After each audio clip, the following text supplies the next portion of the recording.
Magandang hapon. Update na nga muna tayo sa lagay na ating panahon ngayong araw ng Lunes, ikapitong araw ng Oktubre taong 2024. Sa kasalukuyan nga ay may namomonitor tayong low pressure area sa loob ng ating Philippine Area of Responsibility. Kanina alas 3 ng hapon, ito ay nasa may layong 165 kilometers kanluran ng Coron, Palawan. Itong low pressure area na ito nananatiling mababa or unlikely na maging isang ganap na bagyo. Ito ring low pressure area na ito ay naka-embed or nakapaloob sa Intertropical Convergence Zone o ITCZ na nakakaapekto sa Mindanao at Palawan. Then, etong low pressure area din na to nagdadala ng maulap na papawirin at mga kalat-kalat na pag-ulan, pagkidlat at pagkulog sa may Metro Manila, Central Luzon, Calabarzon, sa may Bicol Region, sa may La Union, sa may Pangasinan, sa may Benguet, sa may Nueva Vizcaya, Quirino, Oriental Mindoro, Occidental Mindoro at Palawan. Samantalang itong ITCZ naman nagdadala rin ng mga paulan sa may Barm at Soc-Sargent. Kaya ingat sa ating mga kababayan na inuulan ng mga nakaraang araw pa sa banta ng pagbaha o pagguho ng lupa.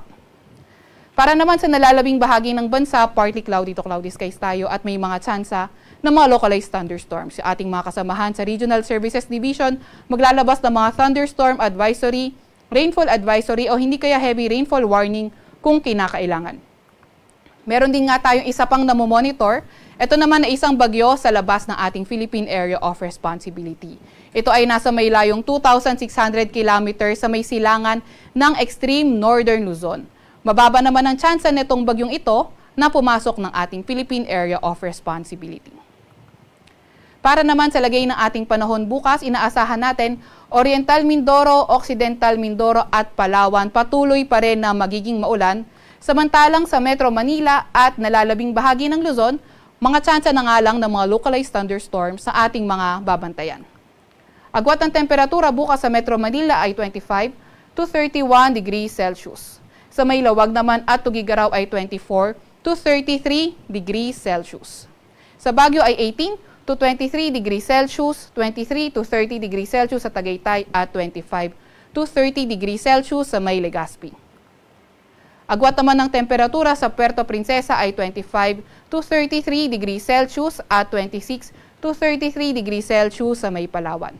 Para naman sa lagay ng panahon bukas, Visayas at Mindanao area, asahan naman natin fair weather conditions with chances pa nga rin ng mga localized thunderstorms.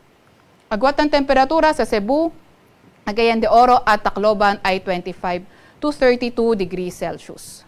25 to 33 degrees Celsius sa may Iloilo at Zamboanga at sa may Davao naman ay 24 to 33 degrees Celsius.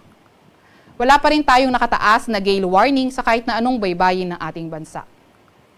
Para naman sa 3-day weather outlook sa Metro Manila, sa may Baguio City at Legazpi City, pati na nga rin sa malaking bahagi ng Luzon, patuloy pa rin yung fair weather conditions with chances of localized thunderstorms. Sa Metro Manila, ang pinakamataas na temperatura posibleng umabot ng 32 degrees Celsius. 17 to 23 degrees Celsius sa may Baguio City at 25 to 33 degrees Celsius naman sa may Legazpi.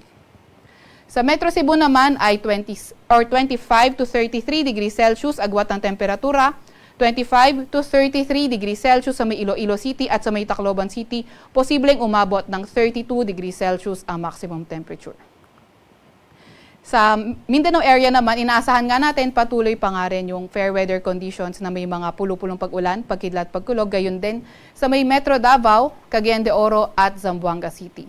33 degrees Celsius ang pinakamataas sa temperatura sa Metro Davao, 24 to 33 degrees Celsius sa may Cagayan de Oro at 24 to 33 degrees Celsius naman sa may Zamboanga City. Sa Kalakhang, Maynila, ang araw ay lulubog ng 5:41 ng gabi at sisikat bukas ng 5:46 ng umaga. Huwag